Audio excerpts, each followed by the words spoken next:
So guys Singapore bus system ఎలా నడుస్తుందని చూపెడతాను. అంటే ఎంత సిస్టమేటిక్ ఉంటుందంటే ఎక్కువక్కటే ట్రాఫిక్ ఉండదు. ట్రాఫిక్ ఇన్ ద సెన్స్ లోపల జనాలు ఎక్కువ ఉండరు. అండ్ ఎంత సిస్టమేటిక్ ఉంటుంది నేను ఇప్పుడు చూపెడతాను సింగపూర్లో. సో చూడండి, ఫస్ట్ అసలు ట్రాఫిక్ లేదు. సెకండ్ థింగ్ ఏంటంటే ఇక్కడ మీకు కనబడుతుందా. సో మీ కార్డ్ ప్లేస్ చేయాలి. లైక్ డెబిట్ కార్డ్ అన్నా క్రెడిట్ కార్డ్ అన్నా ప్లేస్ చేయాలి. అంటే ఇక్కడ డోర్స్ ఓపెన్ అవుతాయి.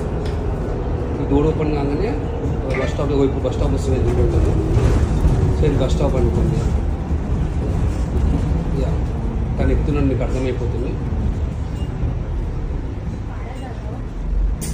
సో ఫ్రంట్ సైడ్ నుంచి ఎక్కుతారు మ్యాక్సిమం అయితే. ఫ్రంట్ సైడ్ ఎక్కగానే అక్కడ ట్యాబ్ కనబడుతుందా, అట్లా ప్రెస్ చేస్తే ట్యాబ్కి సౌండ్ వచ్చినా ఇట్లా ట్యాబ్ ప్రెస్ చేస్తారు.